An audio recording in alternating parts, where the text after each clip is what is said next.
vous battez en retraite, ce sera la ruine et la destruction pour tous les biens que vous possédez. Et l'esclavage et la mort pour vous et tous les vôtres. Mais j'ai confiance en vous. Vous êtes les descendants de ceux qui ont conquis le monde. Vous saurez vous en montrer digne. Pendant 6 siècles, Rome avait dominé le monde occidental. Les Romains, protégés par leurs armées, avaient édifié de luxueuses villes. Tout cela était rendu possible par le système économique et monétaire basé sur la monnaie d'argent, le denier d'Auguste. Au IIIe siècle, les barbares arrivent. Ces barbares s'attaquent au fondement de l'Empire romain. Désormais, c'est la période de crise politique, crise économique, crise monétaire. Tirez!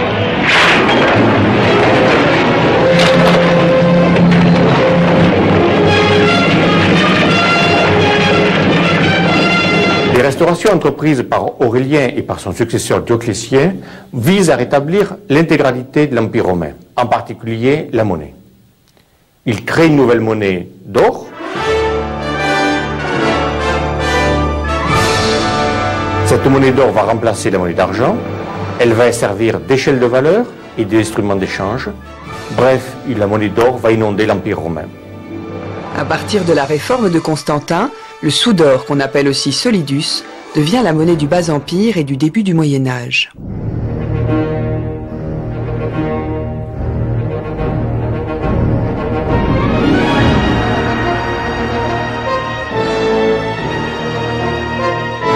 En 313, Constantin met un terme à la persécution des chrétiens et promulgue un édit de tolérance qui est la reconnaissance officielle du christianisme.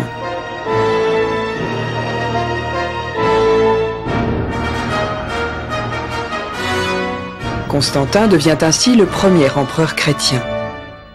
En se baptisant, il lègue à ses successeurs le christianisme comme religion officielle.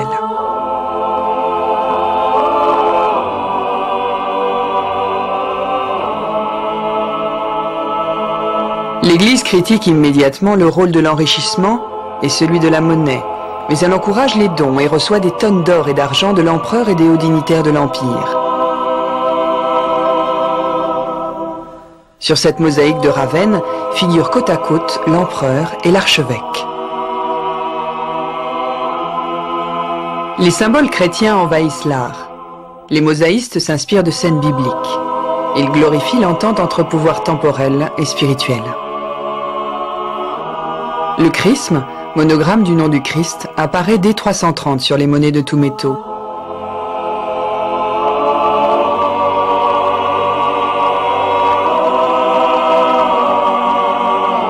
On le trouve aussi sur les étendards des soldats, allusion à l'aide du Dieu des chrétiens lors des batailles menées par Constantin et ses successeurs.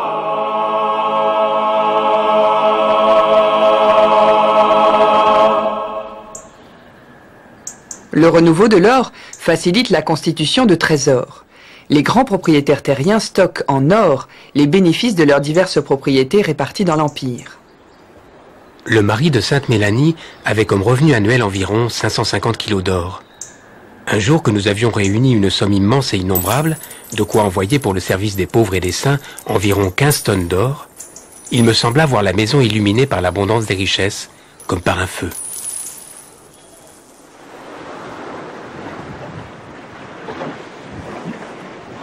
L'Empire se régionalise. En 330, Constantin installe en Orient une nouvelle capitale, Constantinople, qui rivalise immédiatement avec Rome. Désormais, on rencontre dans la circulation monétaire des pièces au nom des deux villes. Celle de Rome représente la louve et les jumeaux fondateurs.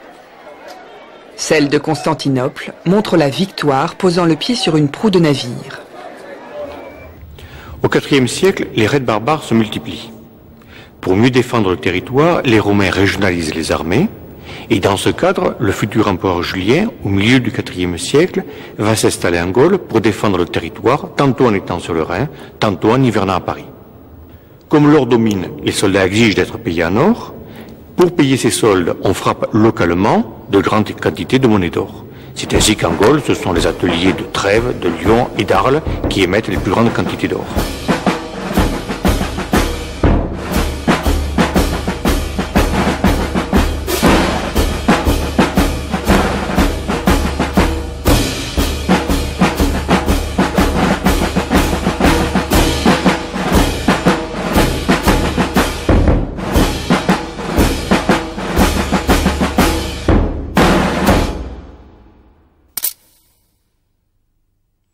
Tous les ateliers frappent aussi des pièces en argent et en bronze, mais leur rôle est devenu marginal dans l'économie.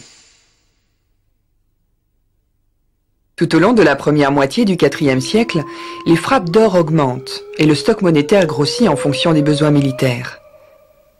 Après 360 environ, ce stock diminue, car la baisse des rentrées fiscales, les invasions et les pertes de territoire gênent les émissions.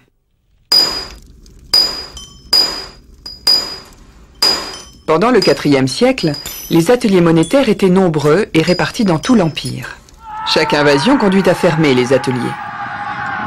Au Ve siècle, la perte de vastes territoires oblige les ateliers de monnaie d'or à se regrouper au voisinage de Constantinople et en Italie. Circulent désormais les sous d'or de Milan, de Rome, d'Antioche et de Constantinople. Je vous conduirai au combat et à la victoire. Aujourd'hui, les Romains. Demain, le monde.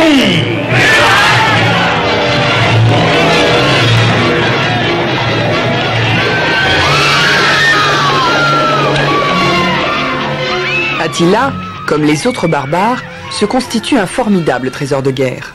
Ses troupes rançonnent ou dévastent les villes d'Occident, puis se retirent en Europe centrale où le métal est refondu.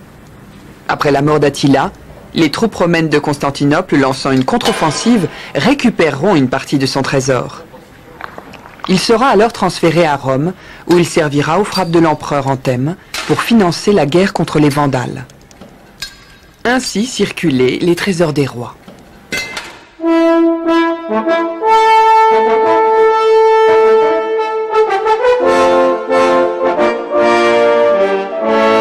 Au Ve siècle, les barbares ont franchi les frontières romaines.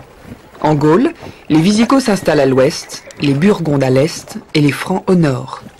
Ils occupent les villes, réutilisent les monuments, mettent la main sur les stocks d'or et d'argent.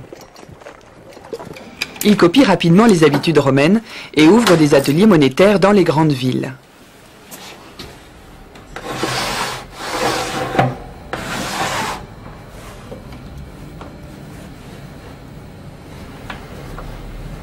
À Lyon, l'atelier monétaire romain était fermé depuis l'année 413.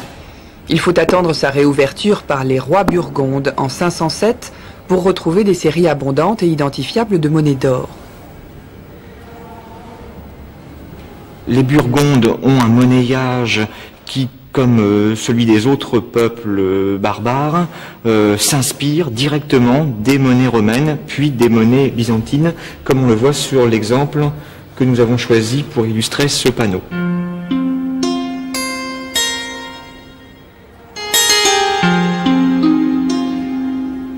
La grande chance que l'on a avec les monnaies burgondes, c'est qu'elles possèdent souvent à un moment dans le champ du revers un signe, un monogramme, qui est en fait la contraction de toutes les lettres composant le nom du roi burgonde.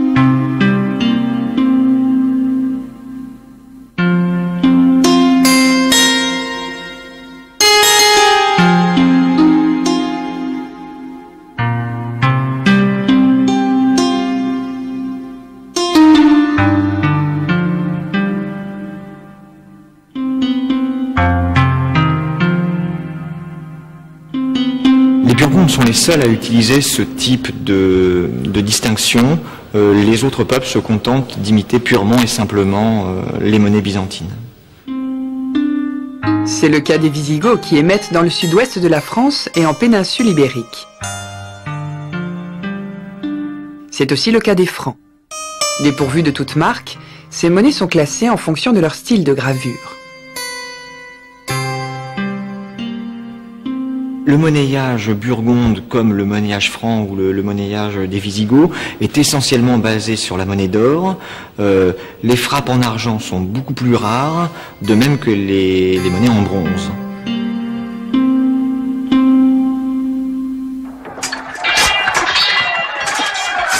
Sous l'impulsion de Clovis, les Francs agrandissent leur territoire. Ils repoussent dès 507 les Visigoths en Espagne, puis battent les Burgondes.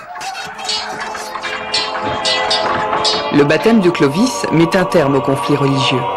Il unifie ainsi les divers peuples dans une seule entité, la France, et installe au pouvoir la première famille royale, les Mérovingiens. Vers cette époque, des types monétaires régionaux se développent, comme la célèbre série à la boucle perdue, caractéristique des émissions de la France orientale. Mais l'unité territoriale réalisée par Clovis est de courte durée. À sa mort en 511, ses 4 fils se divisent le royaume. Ce premier partage des terres et des richesses inaugure une longue tradition.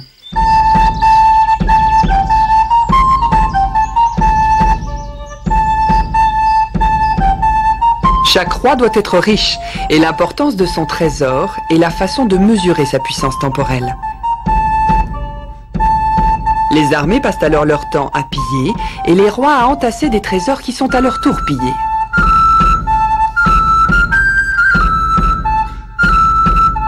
Seule l'Église échappe à ce pillage, et conserve définitivement les terres et les richesses.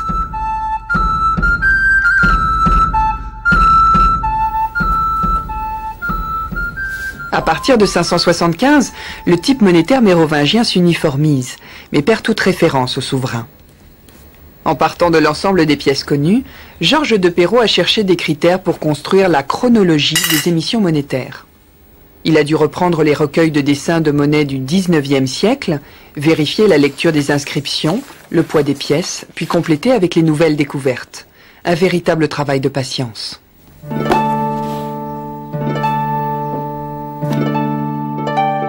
Toutes ces monnaies ont la même structure. D'un côté, un nom de lieu, ici Lugdunum, la ville de Lyon,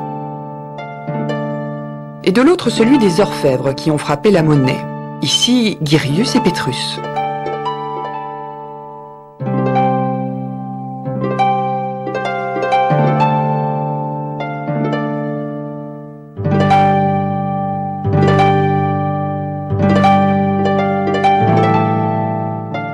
Mais on ne connaît pas la période d'activité de ces monétaires. Alors comment retrouver la chronologie des émissions? Il y a une règle en numismatique.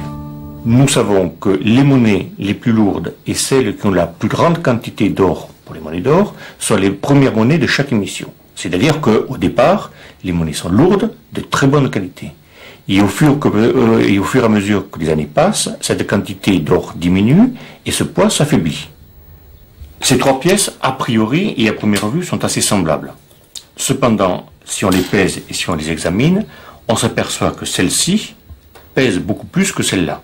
Rien que la constatation du poids de ces différentes monnaies permet d'affirmer de façon sûre et claire que cette monnaie-là est antérieure aux 2 autres. Si on regarde les 2 autres, qui ont le même poids, l'une est beaucoup plus jaune que l'autre, il n'y a pas le même alliage.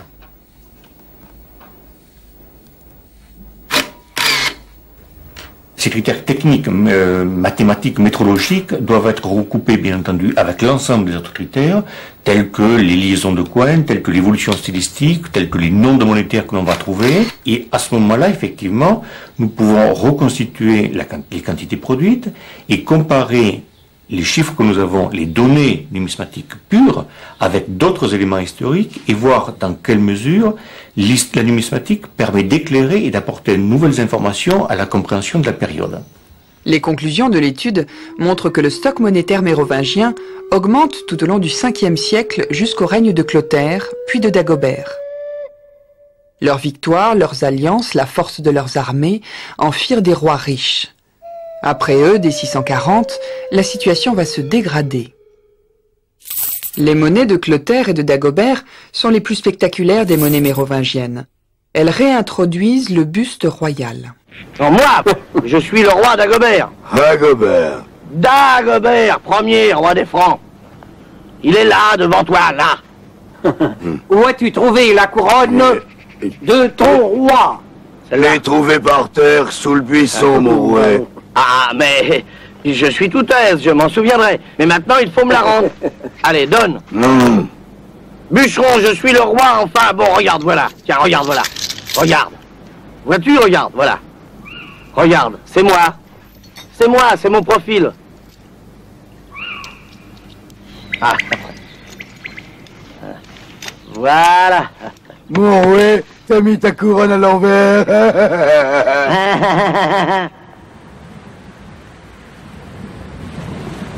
la région marseillaise et Marseille étaient parmi les très grands ports d'arrivée de marchandises et de métaux précieux.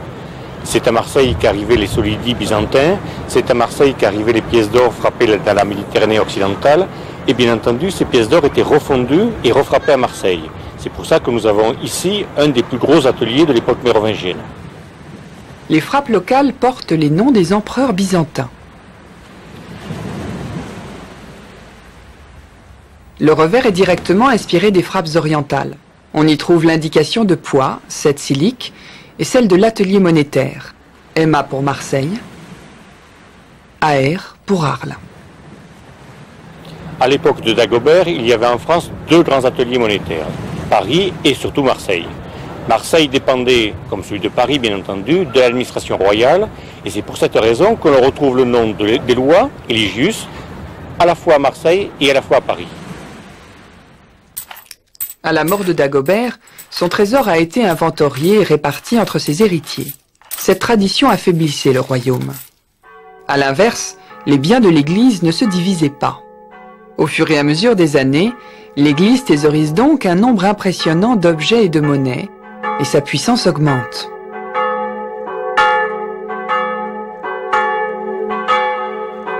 Seule l'Église était capable de financer la construction de grands édifices. Il ne reste donc de cette époque que des vestiges religieux, comme l'église Saint-Victor de Marseille, ou la célèbre crypte de Jouarre près de Paris. Il s'agissait de protéger les restes des saints et des hommes d'église et d'organiser des pèlerinages. Ces hommes d'église qui conservent la tradition de l'écrit conseillent les rois. Les grandes fonctions régaliennes, comme la frappe monétaire caractéristique de l'époque romaine, disparaissent et sont reprises en particulier par l'Église. Le rôle du roi diminue et au contraire, les églises, les monastères, les abbayes se mettent à frapper. Il y a donc un transfert en quelque sorte du rôle de l'État vers celui de l'Église en matière monétaire.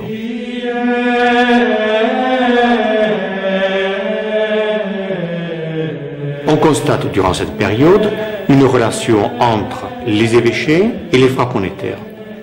Pour certains, il y a maintien de la fonction commerciale de la monnaie. Mais il semble beaucoup plus, lorsqu'on fait la liaison avec le rôle de l'Église, que la monnaie est une valeur votive, qu'on la fasse frapper pour faire des offrandes et qu'on la destine à remplir en quelque sorte le trésor des églises. À la fin de la période, durant le 7e siècle, lorsque le nombre d'évêchés va diminuer, lorsque les évêques ne seront plus présents, lorsque l'Église elle-même sera touchée par la crise, à ce moment-là, les frappes monétaires cesseront petit à petit.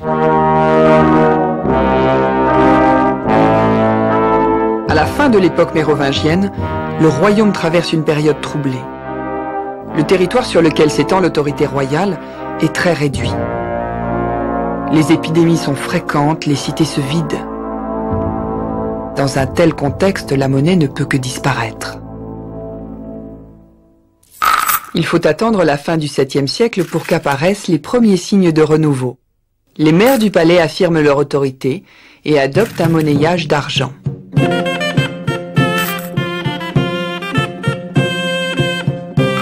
Une pièce frappée à Lyon porte explicitement le nom de cette nouvelle monnaie, le denier. Beaucoup d'ateliers ouvrent à nouveau.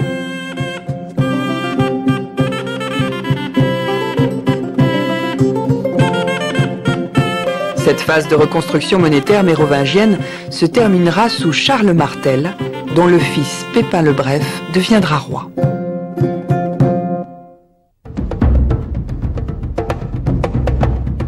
Au 7e siècle, alors que l'Europe s'enfonce dans la crise, les armées islamiques envahissent les États d'Arabie, la Perse, l'Afrique du Nord et franchissent le détroit de Gibraltar.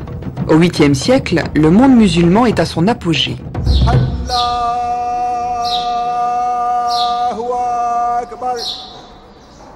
Au tout début de l'islam, à l'époque du prophète, les Arabes connaissaient la monnaie et l'utilisaient pour les relations commerciales avec les régions sous administration byzantine. Mais entre elles, les tribus arabes n'utilisaient pas les pièces de monnaie et utilisaient un système de troc. Au moment de la conquête, les califes vont être obligés de mettre sur pied un système administratif complet pour cet ensemble énorme de territoires qu'ils ont sous leur direction. Le calife Abdelmalik, en fait, va réformer entièrement son administration et inclure dans cette réforme le système monétaire. Le système monétaire arabe est divisé en deux grandes zones géographiques. La principale se situe autour de la Méditerranée où circulent des pièces d'or, les dinars. Alors qu'à l'est de l'Irak, le système monétaire est fondé sur les monnaies d'argent, les dirhams. Les premières monnaies frappées par les Arabes s'inspirent directement des types monétaires byzantins. On retrouve sur les champs les figures impériales, empereurs, fils d'empereurs, impératrices, qui étaient sur les monnaies byzantines. Ensuite, les monnaies seront entièrement épigraphiques. Il n'y aura plus aucune image sur les champs et ces images seront remplacées par des extraits du Coran.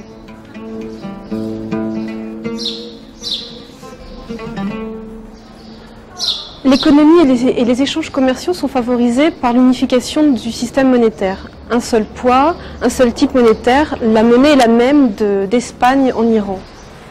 Les pays arabes méditerranéens et l'Empire byzantin ont un système fondé sur l'or et l'argent. Les peuples d'Europe ne frappent que de l'argent. Les trésors monétaires étudiés soulignent l'absence de relation entre les deux rives de la Méditerranée. Le commerce international passait plutôt par la Russie. Les peuples du Nord vendaient des métaux, de l'ambre et des esclaves qui étaient payés par les Arabes, principalement en monnaie d'argent.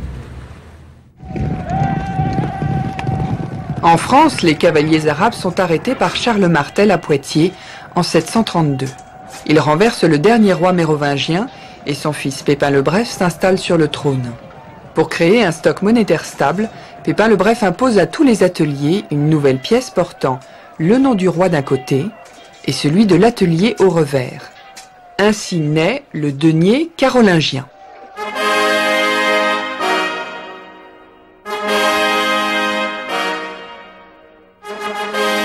Charlemagne, à la tête de son armée, repousse les frontières du royaume. La lutte contre les païens justifie l'expansion de son empire. Jamais depuis l'époque romaine, un État n'aura été aussi vaste. Désormais, la France, une partie de l'Espagne, de l'Italie et de la Germanie sont soumises à l'autorité carolingienne. Charlemagne est couronné empereur par le pape. Il s'appuie alors sur les structures de l'Église pour asseoir son autorité.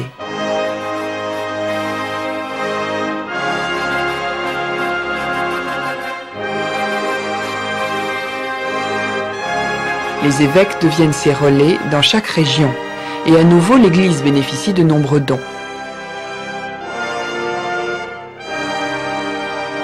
L'église d'Aix-la-Chapelle symbolise cette période. C'est l'un des très rares monuments construits par Charlemagne à avoir subsisté. La paix favorise le développement urbain. Charlemagne remet en circulation de vastes stocks monétaires d'argent. Le commerce renaît et la monnaie retrouve sa place dans la vie quotidienne. Les premières monnaies de Charlemagne s'inspirent du type de Pépin le Bref. À partir de 793, il introduit sur les pièces la signature que l'on trouve sur les parchemins. Tantôt c'est son nom, Carlus Rex, qui entoure sa signature, tantôt c'est le nom de l'atelier, ici Lugdunum. Ces changements de type s'expliquent par la crainte du faux monnayage. À chaque fois, on retire toutes les anciennes monnaies et on fait frapper un nouveau type monétaire. À l'occasion, on diminue aussi le poids pour faire un fructueux bénéfice. Malgré les découpages ultérieurs, l'unité monétaire va survivre à l'empire de Charlemagne. Au revers des monnaies de son fils Louis le Pieux, le nom de l'atelier est inscrit en 1, 2 ou 3 lignes.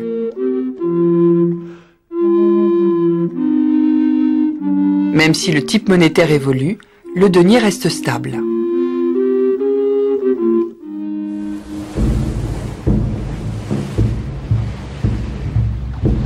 L'œuvre de Charlemagne sera mise à mal par les peuples de la mer. À la fin de son règne, les Vikings attaquent l'Empire. Pillage et rançon redeviennent le lot quotidien.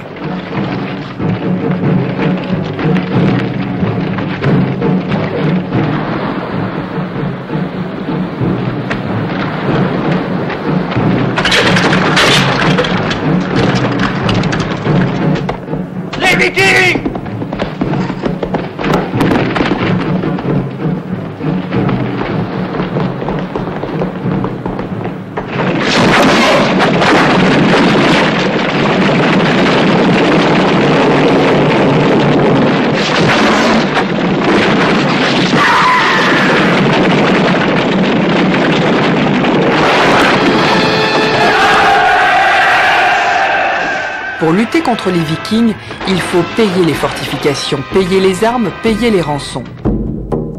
Charles le Chauve crée un nouveau denier portant d'un côté son monogramme et au revers le nom de l'atelier. On en connaît plusieurs centaines.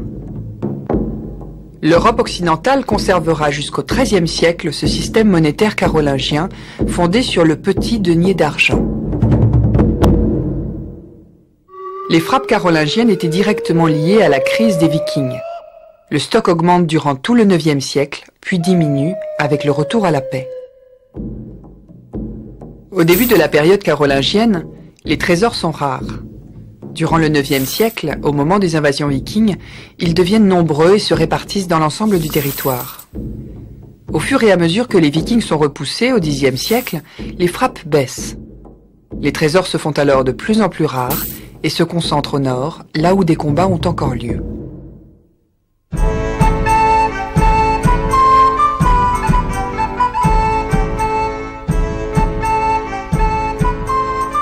Obligés de se fédérer derrière le roi pour lutter contre les Vikings, les vassaux chargés de défendre des portions de territoire reprennent leur indépendance.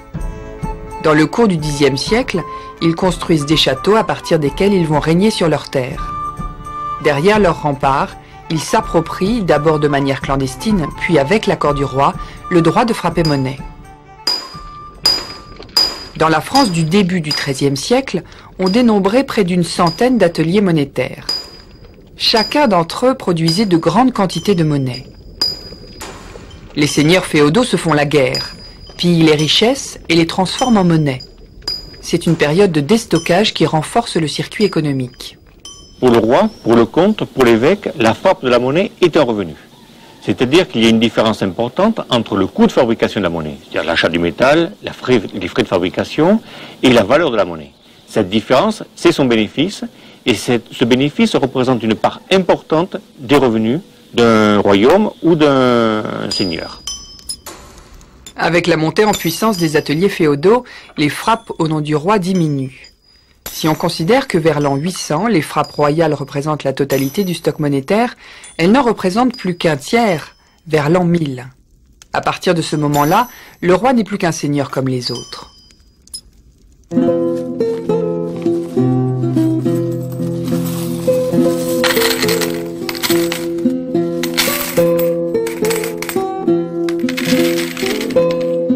On ne connaît presque pas de coins monétaires féodaux, sauf la belle série de l'atelier d'Arras du XIIIe siècle, attribuée au comte Robert d'Artois. Ils sont conservés au musée de la Monnaie de Paris.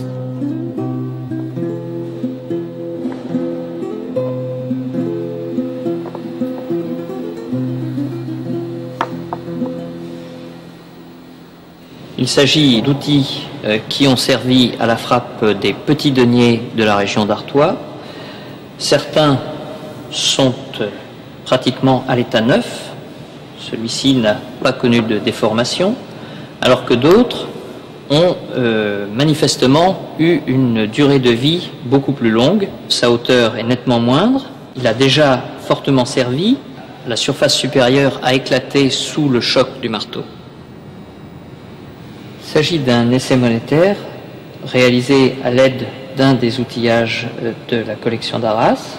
Chaque partie du motif est constituée par un poinçon précis qui est répété autant de fois que nécessaire pour réaliser le motif complet. Il y a pour la gravure et la frappe monétaire manifestement un groupe d'ouvriers et de techniciens capables de mettre en œuvre cette technologie que l'on peut considérer comme une technologie de haut niveau. En fait, les besoins en numéraire obligent les ateliers à une production massive.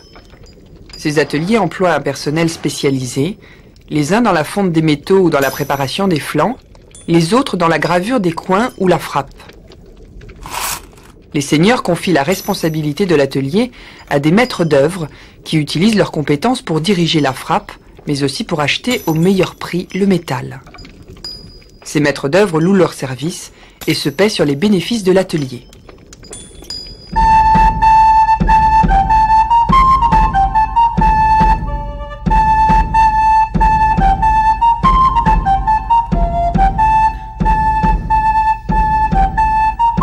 Chaque atelier créait son propre type, mais le plus souvent s'inspirait de types régionaux dominants.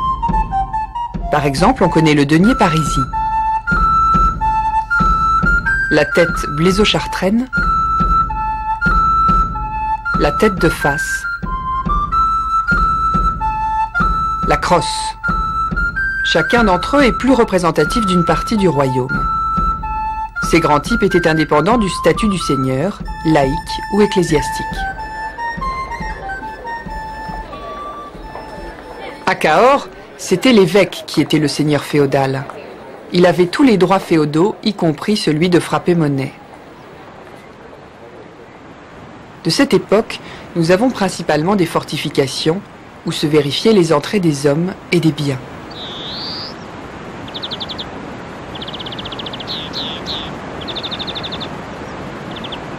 À l'entrée des villes, dans les octrois, arrivaient régulièrement de nouvelles monnaies. Ces monnaies étaient issues par différents ateliers de la région ou même parfois même des monnaies étrangères. Toutes ces pièces avaient des titres et des poids différents. Il fallait donc changer. Pour cela, s'installer près des entrées ou dans les villes des changeurs, dont la fonction était de redonner un peu de fluidité aux échanges monétaires. Prenons un exemple. Nous savons que la monnaie de Cahors et la monnaie de Rodez avaient exactement les mêmes caractéristiques physiques.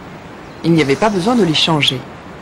Par contre, avec une monnaie de Toulouse, on obtenait 4 pièces de Cahors. Et cela changeait pour chaque atelier féodal. Chaque atelier avec ses caractéristiques et ses habitudes. À côté des spécialistes de la frappe, à côté des changeurs, réapparaît une nouvelle strate spécialisée dans les opérations monétaires. Ce sont les banquiers. La lecture de leurs livres de compte nous renseigne sur leurs activités de prêt aux particuliers et leur implication dans le commerce international. Ici, à Cahors, les Cahorsains étaient des banquiers bien connus dans le monde médiéval, puisqu'ils s'occupaient d'énormément de transferts d'argent, de grosses sommes, entre les différents pôles de l'économie monétaire de l'Europe occidentale.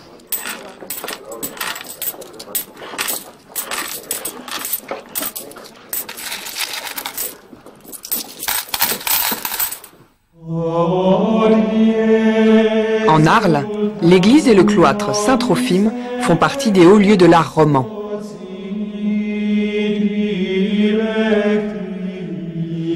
Au cœur du Moyen-Âge, l'Europe occidentale est couverte d'églises, de monastères et de cloîtres comme celui-ci.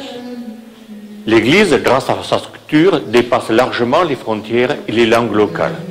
Elle est présente également à la cour des principaux princes et ça lui permet d'élaborer un nouveau dogme économique. Elle autorise le prêt, mais elle interdit le prêt à intérêt. C'est pour ça que ce prêt à intérêt sera exercé par des non-chrétiens, en particulier les juifs. D'un autre côté, elle interdit les escroqueries, ce qu'elle appelle la lésion énorme, c'est-à-dire lorsque l'échange n'est pas équitable. Tous ces exemples seront synthétisés dans le courant du XIIIe siècle par saint Thomas d'Aquin lors de la rédaction de sa Somme théologique qui restera la base de la doctrine de l'Église en matière économique. Dès le XIIe siècle, le roi réussit à étendre son royaume. Il procède par accord politique, mais il peut le faire par la guerre. Cette expansion du territoire royal concerne d'abord le nord de la France, tandis que de puissants féodaux se partagent le sud. À chaque fois, le roi impose sa monnaie, ferme ou limite la production des ateliers féodaux.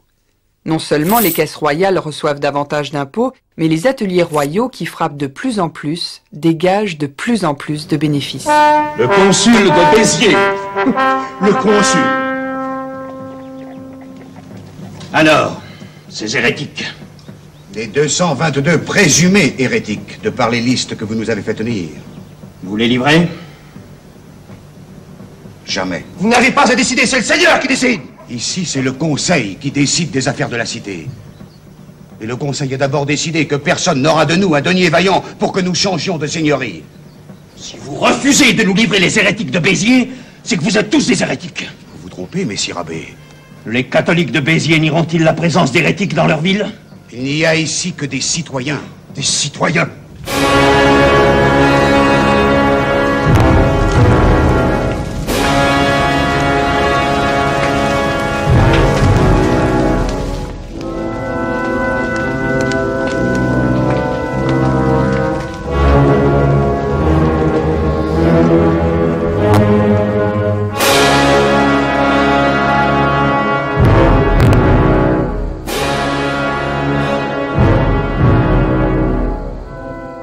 XIIIe siècle, le roi se lance dans une croisade contre les seigneurs du sud de la France, sous couvert de lutte contre les hérésies. Lorsque le roi part en croisade contre les Albigeois, il est clair que pour lui, cette croisade va être l'occasion de rattacher à plus ou moins brève échéance les territoires à la couronne, mais également d'augmenter la zone de production monétaire et d'augmenter la zone où va circuler sa propre monnaie. Il va imposer sa monnaie dans tous les usages quotidiens, il va imposer également sa monnaie dans les taxes, dans les impôts. Et au fur et à mesure, ce sont des nouveaux ateliers monétaires royaux qui vont remplacer les ateliers féodaux.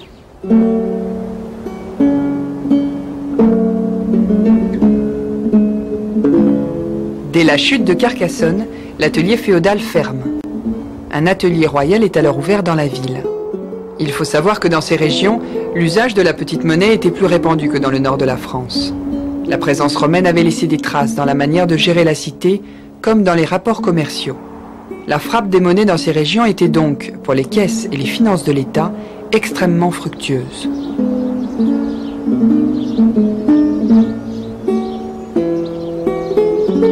Sur les hauteurs de Carcassonne, le petit village de Cessac. C'est là qu'on a trouvé un des premiers trésors royaux. Il contient environ 2000 deniers du XIIIe siècle. Ce trésor se situe dans la seconde moitié du règne de Louis IX. Il va imposer au fur et à mesure de ses conquêtes un nouveau type monétaire, le type royal.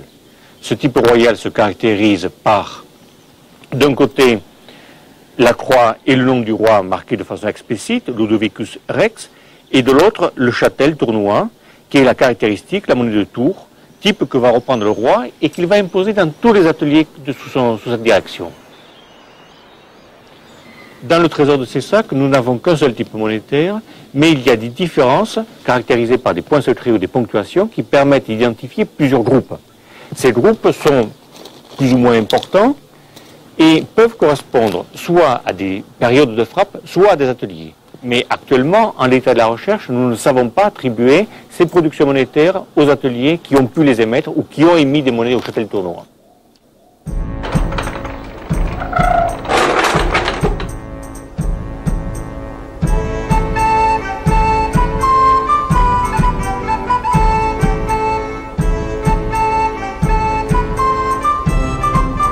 Le port fortifié d'Aigues-Mortes symbolise la puissance royale sur les côtes méditerranéennes.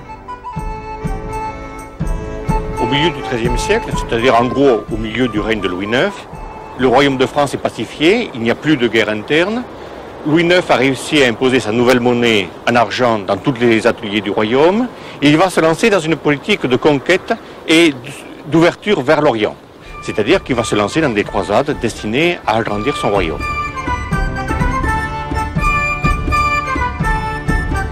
Les croisades, c'est le choc de deux cultures et de deux espaces économiques et monétaires. En Europe occidentale, on frappe la monnaie d'argent. Au contraire, de l'autre côté de la Méditerranée, le système monétaire arabe est fondé sur la monnaie d'or, le dinar. Louis IX, qui connaît bien la zone arabe puisqu'il a déjà été en croisade, sait qu'il lui faut de la monnaie d'or. Il va donc, pour commercer, pour préparer sa croisade, demander à l'atelier de Paris de frapper de nouvelles monnaies d'or, l'écu d'or, qu'il va destiner à une utilisation outre-Méditerranée.